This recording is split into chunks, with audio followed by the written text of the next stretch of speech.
Welcome to the Evolution of Self. I'm your host, Isabel Palacios, and this is the Taking Back Your Power podcast.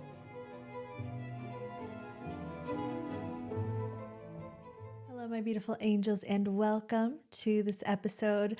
I'm excited to make this episode because it has been so requested, and I want to talk about how to have a peaceful relationship, a peaceful marriage, a peaceful partnership.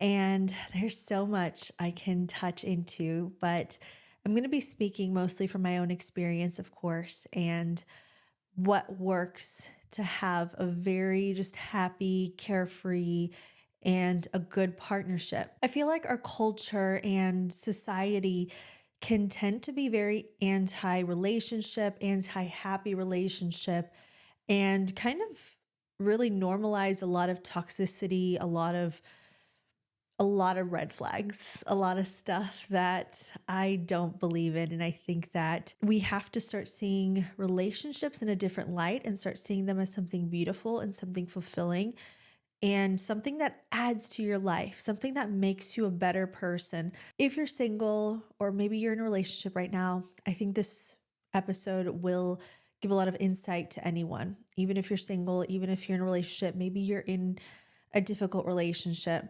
But this is what has helped me. And I also spoke to my husband as well, and I asked him what his thoughts are. He is not super in depth, but I understand what he means when I asked him these questions. And he's camera shy and he doesn't want to be on camera. So I am going to relay the information I have and also talk from my own experience. The main thing is that even before you get serious with somebody, you have to be so clear on what you want, and you have to be so clear on what you don't want, and on your boundaries, on your standards. And having standards is not a bad thing. It's actually a beautiful thing. The right person who wants to be with you is going to respect your standards. They're going to love you more for having standards. And let me be so clear, the people who have things to say about your standards or your boundaries do not love you or respect you.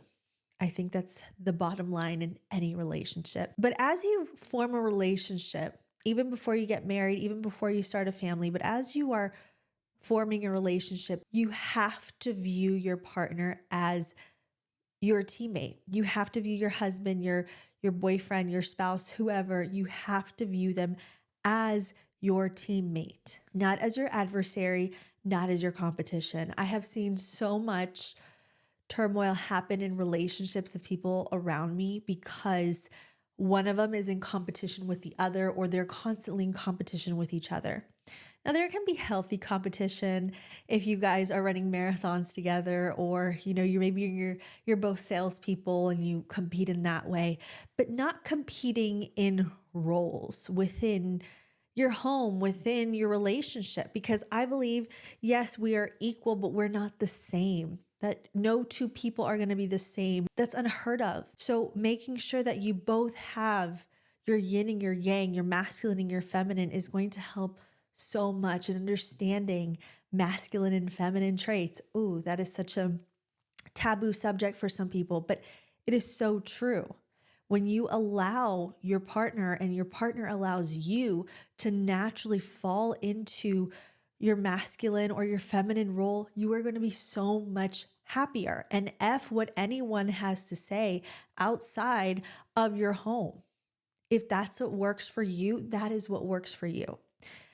I see a lot of times, and I'm going to pick on my girls here, but a lot of times women, we want to compete and be all these different things, and then we don't let our husband or our partner be something for us. We want to be everything. We want to be so self-sufficient that our partner doesn't feel needed. Our partner doesn't feel wanted. And that's not a negative or a positive thing. It's just human nature, is that we're not going to go in a place and we're not going to be happy or flourish in a place where we don't feel wanted or needed. We don't feel like we're adding anything to somebody's life. Why are we going to be around unless you're a sadist or a masochist or whatever? Same thing goes for you. Your partner has to give you your place. They have to give you your place.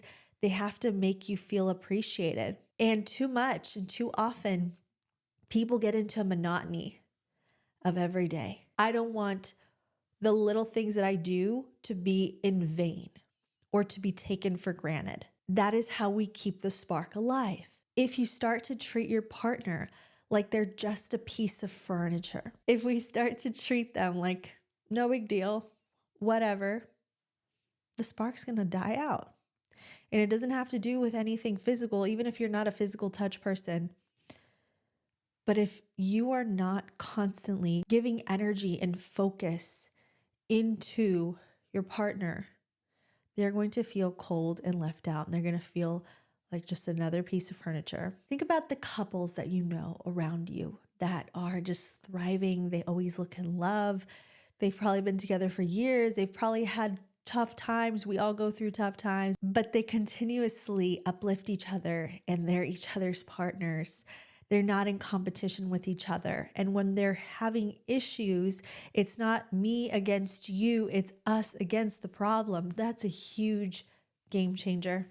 Because let's face it, we are going to have so many issues going on outside in the world, in the workplace, with friends, with family, people just driving like horribly, road rage, all these different things outside in the world, right? When we step foot into our house, it should be peace. It should be welcoming. It should be safety. That's what a home represents. And that's what a family represents. That's what a loving relationship represents, is a home, is a safe place. If your partner is not giving you that home or that safe place, I don't care if you live in a tent, if that person is not your safe place, they are not your person. And I say this because a lot of times we're trying to fix relationships and we're trying to make things better. And all we do is beat a dead horse. Not saying that there's not relationships that can't be mended or fixed with therapy, but both people have to want to put in the same effort. Sometimes I'm only going to be able to put in 10%. My partner's going to have to put in 90%, right? Depending on different seasons of our lives. But the goal is always a balance. The goal is always going to try to be 100 and 100.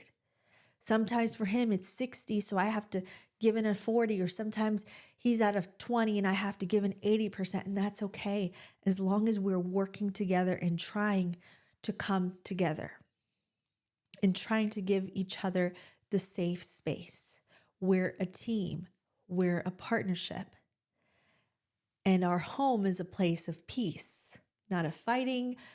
There may be disagreements, but we try to work through our disagreements, talk about them, not yell at each other, not argue all the. Sometimes they might turn into arguments, but we will talk things out until we say, okay, we agree to disagree. Sometimes I may get more heated.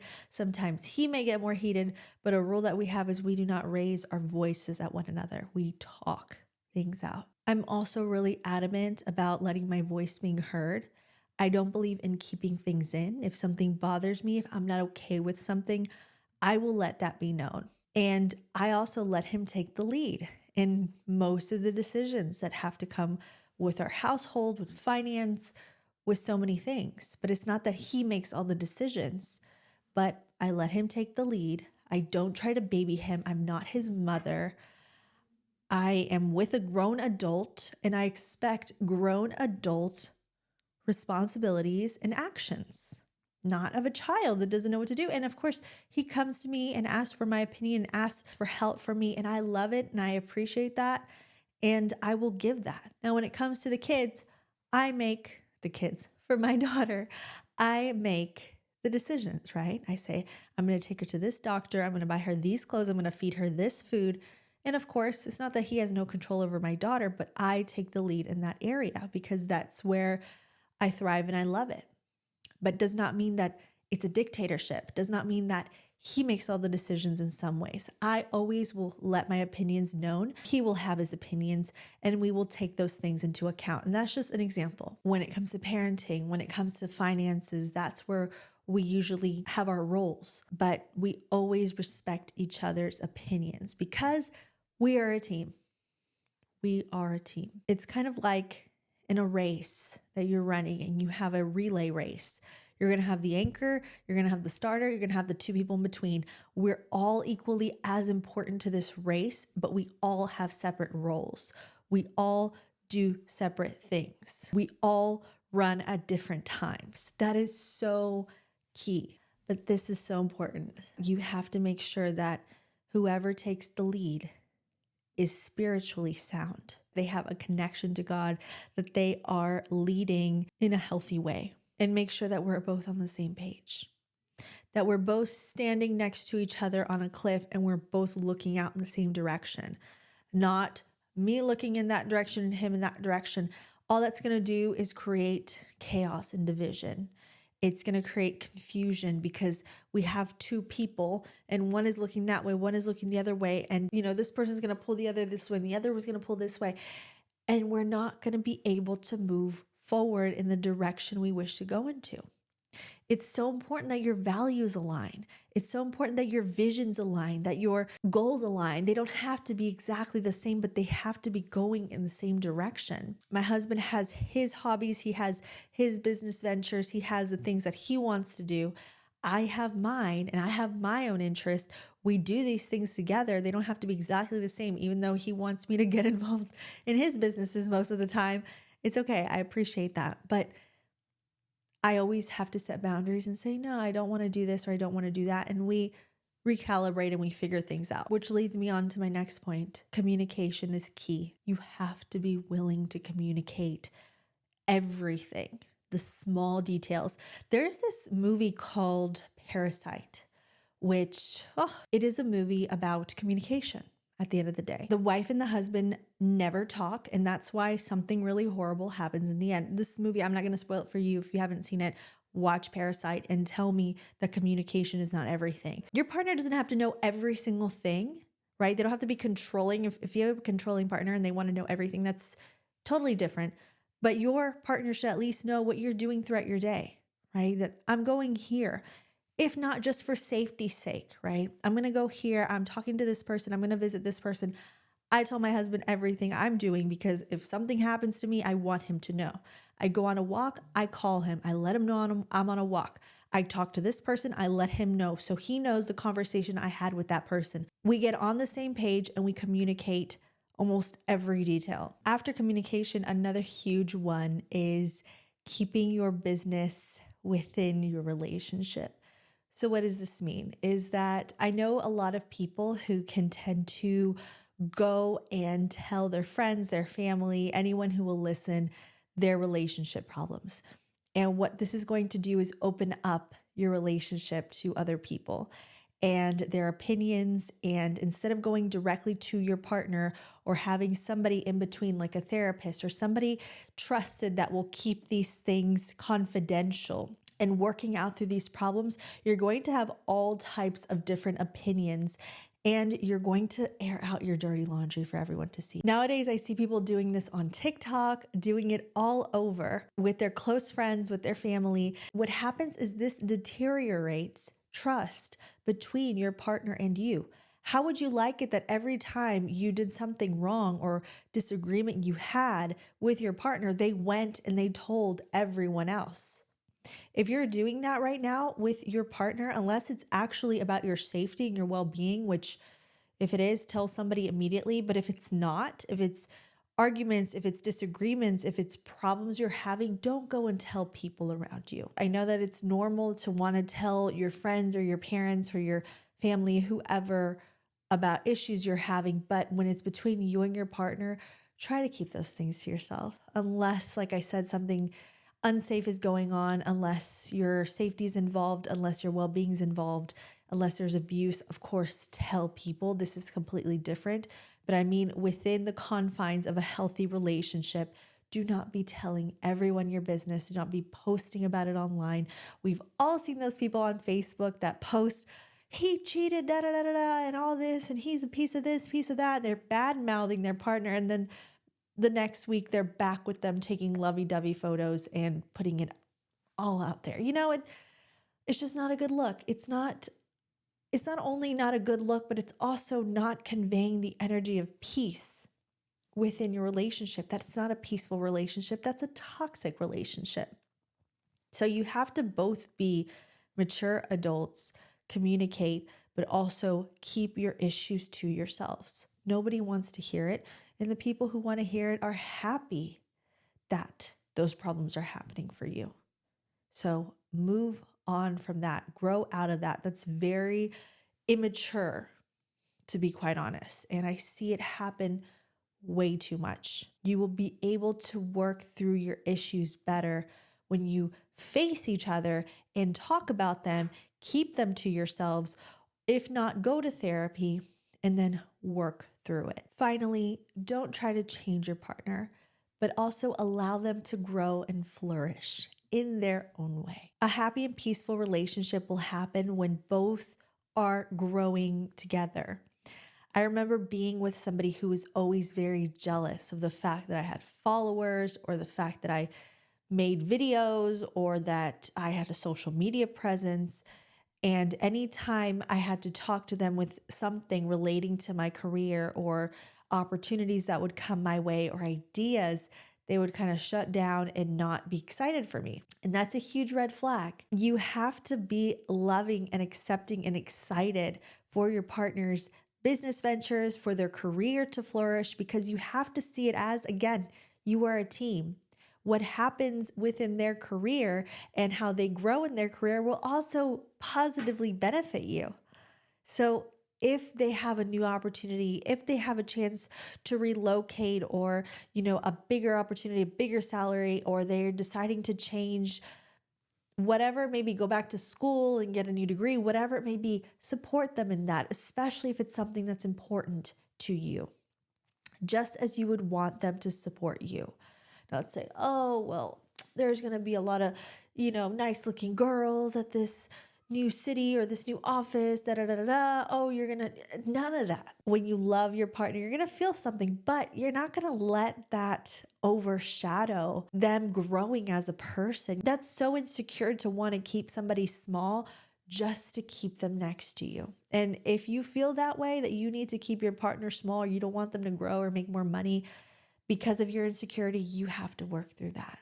That is something you have to work through. It's not their job to make themselves smaller, just like it's not your job to make yourself smaller just to appease your partner. That's toxic. So make sure that you are healing those things. And that's one thing, is that we're going to get triggered by things, decisions, words, but how you deal with that has to do with you. It's not your partner's job to heal your triggers or to not trigger you. That's so important, is to take responsibility. And of course, if they're overstepping your boundaries, if they're being disrespectful, if they're not respecting and loving you, that's completely different. But I mean, when your partner's only trying to do better for themselves and try to better a situation or try to make a better future for you and your family, don't let those things trigger you, and instead go within and ask, why am I afraid of this? Lastly, I think it's so important to spend time together doing things together, whether it's going grocery shopping, whether it's cleaning the house together, whether it's